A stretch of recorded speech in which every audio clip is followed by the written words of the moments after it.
Le contenu de notre assiette aujourd'hui est responsable d'un tiers des gaz à effet de serre dans le monde. Alors comment nourrir 2,5 milliards d'habitants en plus? Comment s'alimenter autrement, en polluant moins? Comment penser l'élevage en respectant le bien-être animal?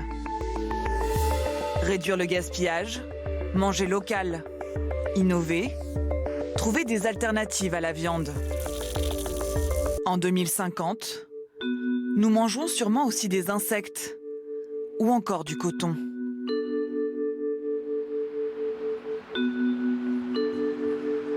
Dans cette université au Texas, sous ses serres,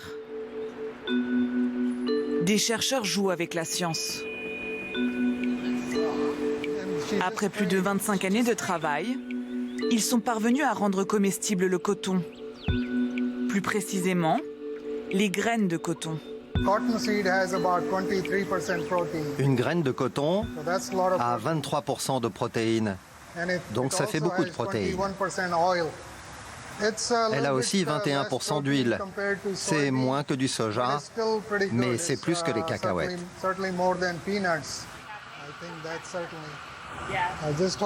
Celle-là, elle pousse. Ça m'a l'air normal.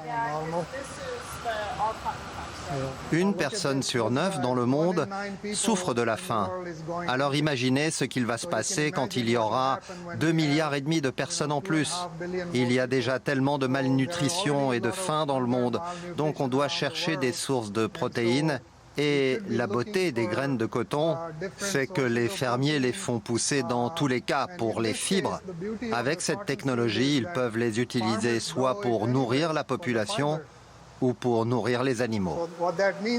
Il y a plus de protéines contenues dans les graines de coton que tous les œufs qu'on produit dans le monde. Les graines de coton permettraient de couvrir les besoins quotidiens en protéines de 600 millions de personnes. Mais avant de pouvoir être consommées, elles ont été génétiquement modifiées dans ce laboratoire. Tout commence à 25 degrés sous ces néons.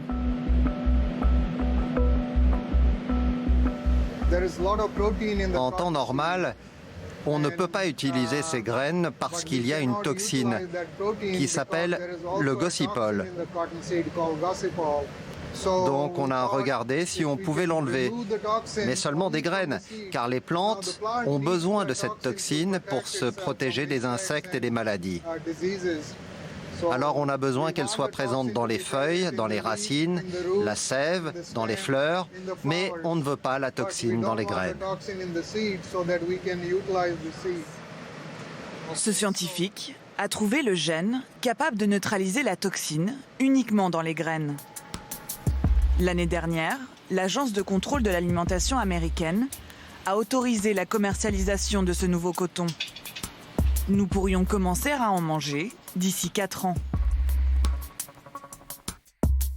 Dans l'assiette du futur, il y aura peut-être de la viande cultivée en laboratoire, ou de la viande sans viande, ou du poisson sans poisson.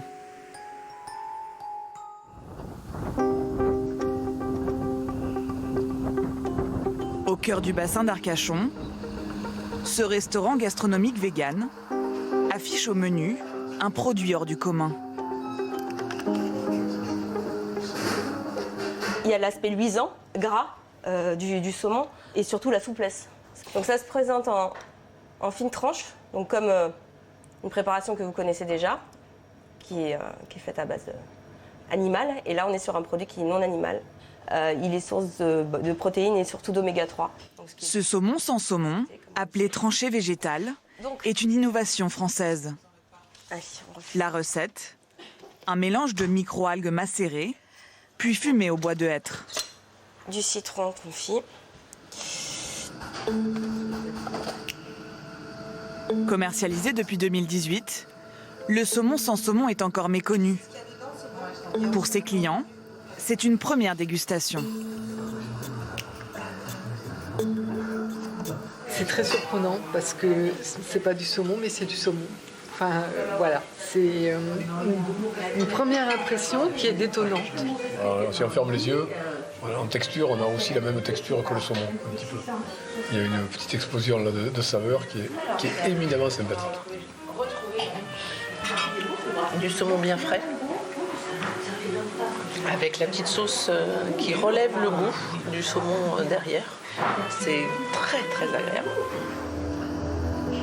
La nourriture du futur, c'est parfois un retour vers la nourriture du passé. Redonner vie aux cultures anciennes comme les pois chiches, les lentilles ou un grand oublié de nos assiettes, le chanvre.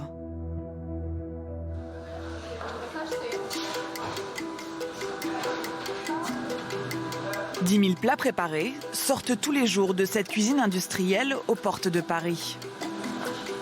Une production bio de saison.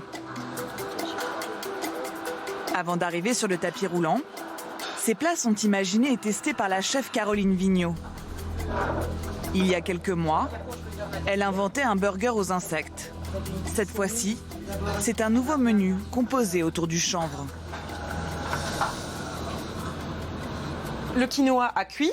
On va l'assaisonner avec une huile de chanvre vierge, qui est donc super bonne au goût, un petit goût de noisette qui en plus va super bien avec le quinoa.